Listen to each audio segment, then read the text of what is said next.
이번 시간에는 핫이슈 차트 시간으로 힘스에너스라는 종목에 대해서 얘기를 해보겠습니다. 금요일 날 이제 급락이 한번 나왔는데요. 거래대금 탑 100 종목 중에서 하락률이 1위였어요. 그래서 9%대 하락을 했죠. 9.21% 하락을 했고요. 바닥에서 쭉 올라가던 요 상승세에 찬물을 끼얹는 그런 모습이에요. 뉴스가 하나 있었는데요. 일단은 그 CEO가 교체됐다. 요런 이제 뉴스입니다. 그래서 뭐 CEO라고 하면은 부사장 정도로 볼 수가 있어요. CEO 바로 밑에. 그래서 나데르 카바니라는 CEO가 사임을 했다라는 소식이고요. 회사의 새로운 자문 역할로 자리를 이동을 했다라는 그런 뉴스입니다. 그래서 내년 7월까지 회사의 특별 글로벌 이니셔티브를 지원할 것이다. 요런 뉴스였어요. 그리고 인제 CEO 자리는 기존의 CCO였던 마이크 치가 메꾸게 된다라는 겁니다. 그러면은 인제 CCO 자리가 비게 되는데 이 자리는 그냥 공석으로 남겨 놓겠다. 요런 뉴스가 나왔습니다. 그렇게 뭐 특별한 뉴스는 아니죠.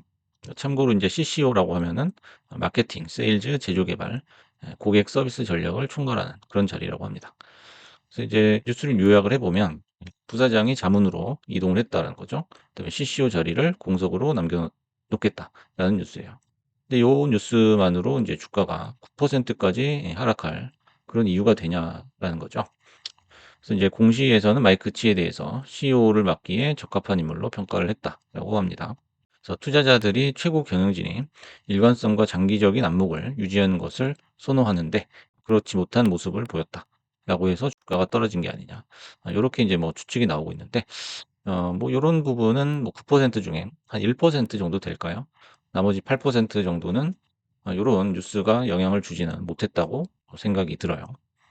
그래서 인제 힘스에너스 같은 경우에는 이제 기술적인 분석이 좀 필요할 것 같은 그런 종목일 것 같고요. 그래서 인제 힘스에너스라는 종목의 특징이라고 할 것 같으면은 엄청난 거래 대금이에요. 그래서 보시면은 어제 급락이 나왔지만은 평소보다 뭐 그렇게 거래 대금이 늘었다거나 그런 것도 아닙니다. 평소에 쭉 뭐 19억 달러 뭐 20억 달러 가까이 20억 달러면은 인제 한국 돈으로 3조 정도 되거든요. 3조면 어마어마한 그런 거래 대금입니다. 그래서 힘세너스의 어떤 시가총액 118억 달러죠. 이걸 비교해 봤을 때 엄청난 거래 회전율을 정말 꾸준하게 거의 날마다 보여주고 있는 그런 종목이고요. 거래 대금이 많이 나오면은 뭐 79억 달러, 뭐 10조를 훨씬 넘기는 그런 인제 거래 대금이 나올 때도 있고요. 아무튼 인기가 많은 종목이다. 이렇게 볼 수가 있습니다. 그래서 이제 미래 성장성에 대한 아이디어에 동의하는 사람은 많다라는 거예요. 요건 이제 주봉을 보면은 확실하게 알 수 있거든요. 그래서 인제 꾸준히 우상향을 하고 있다라는 것을 알 수 있고 최근에도 인제 급등이 많이 나왔었죠. 하지만 반면에 급락도 많이 나오는 그런 모습을 보여주고 있습니다. 굉장히 불안정하다라는 그런 모습을 보여주고 있어요. 하지만 이제 장기적으로는 지금 꾸준히 우상향을 해 주고 있다는 거죠. 그래서 이 컨셉 자체는 동의를 한다라는 거죠. 하지만 차트에서 알 수 있듯이 등락폭이 매우 크다는 것은 최근에 기대치를 충족하지 못하는 그런 성장 속도를 반영한다는 겁니다.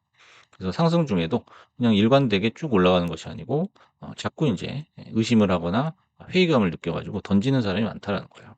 그래서 이 이상은 못 올라간다. 이런 이제 회의감이 들었다가 다시 또 이제 바닥에 내려가면은 또 성장성에 대한 또 확신이 생기고 이런 이제 변덕을 부리는 그런 컨센서스다라는 거죠. 그래서 재무제표 이렇게 한번 보시면요. 최근에 인제 그 분기별 당기 순이익을 보시면은 9월 달이면 이제 3 분기죠. 3 분기 예상치가 요 정도 나와 있는데 작년 동기 대비해 가지고 많이 떨어져 있는 것을 알 수가 있습니다. 그래서 인제 분기별로 봤을 때 뭐 뚜렷하게 뭐 상승을 하고 있다거나 아니면 매출액이 드라마틱하게 증가를 하고 있다거나 요런 거는 뭐 사실 느끼지는 못할 것 같아요. 그래서 이제 전체적으로 이렇게 봤을 때는 연간으로 봤을 때는 매출액이 한 4년 전에 비해서 많이 증가했다는 것을 알 수 있고요. 무엇보다 이제 흑전을 했고 꾸준히 흑자를 유지해 나가고 있다는 거. 요런 거는 이제 긍정적으로 평가를 할 수 있겠지만은 영업이익률 자체가 굉장히 낮다라는 거예요. 그래서 마진율이 낮고 이 마진율을 높이기 위한 어떤 성장 동력 요거를 사실 찾기가 힘들다라는 거죠. 요게 이제 팔란티어하고는 많이 좀 비교가 되고 있는데요.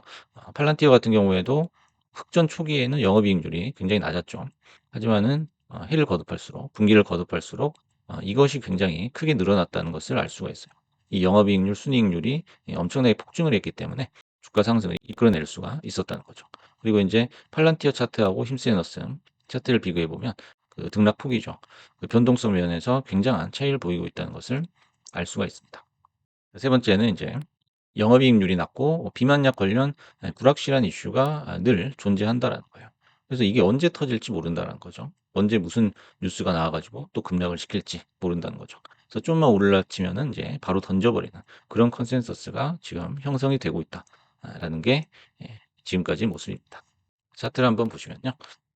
이제 과거에 비해서 이 상승하는 고파동의 각이 점점 줄어들고 있다는 것을 알 수가 있어요.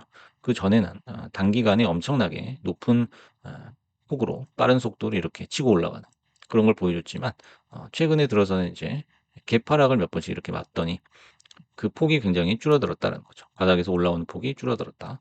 그래서 상승 파동의 각이 점점 줄어들고 있다라는 특징이 있고요. 그다음에 $70 구간에 진입할 때 계속적으로 맞고 떨어지는 그런 모습이다라는 거죠. 그래서 $72, $65, $67, $70 이렇게 이제 $70 요 언저리만 들어가면은 그냥 던지는 거를 이제 반복을 하고 있다는 거죠. 그래서 $70 구간 진입 시 현재 네 번째 고점을 형성을 해 놓은 상태다라는 거죠. 그리고 파동의 진행 기간은 짧고 캔들은 굉장히 길다라는 것을 알 수가 있어요. 그래서 이렇게 파동이 올랐다가 내렸다가 올랐다가 내렸다가 반복을 하게 되는데요. 오르는 구간은 짧고 내려가는 기간은 굉장히 길어졌다는 거죠. 그리고 캔들의 몸통이 굉장히 길다라는 것은 이제 투자자들이 이거를 단타 종목으로 생각을 많이 하고 있다. 요렇게도 해석을 할 수가 있습니다. 그래서 40이 지금 바닥이고 70이 천장이다. 이게 너무 뚜렷하게 지금 드러나고 있죠. 그러다 보니까 인제는 60 언저리만 가도 매물이 점점 쏟아지고 있는 그런 모습이에요. 그래서 60 근처만 가도 상승하려고 하는 그 체력이 소진된 그런 모습을 보여주고 있죠. 그래서 현재 힘세너스를 이제 거래를 한다, 매매를 한다라고 하면은 60 선이라든지 이제 120 선, 121 선을 돌파할 때 그때 말고는 사실상 매수 타점을 잡기가 굉장히 힘들어 보인다라는 거예요. 왜냐면 언제 급락이 나올지 모르기 때문이에요. 그래서 관세 사태 이전에 비해서 오른 게 사실상 별로 없다라는 거예요. 그때도 뭐 인제 $40-50 정도에서 거래가 됐었으니깐요. 이거 다른 스몰 캡에 비해서 인제 매력이 점점 떨어지고 있는 게 아닌가 하는 생각이 듭니다.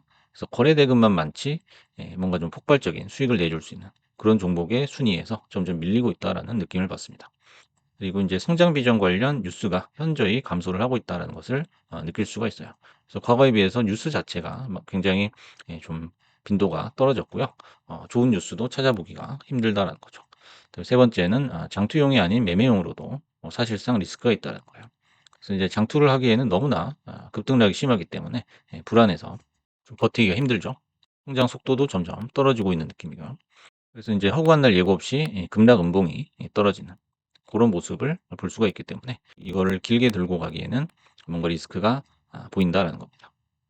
그래서 요런 부분을 감안을 하셔 가지고 힘세너스의 어떤 진입 그리고 매매 포인트를 잡아 보셔야 될 것 같다라는 말씀을 드리겠습니다.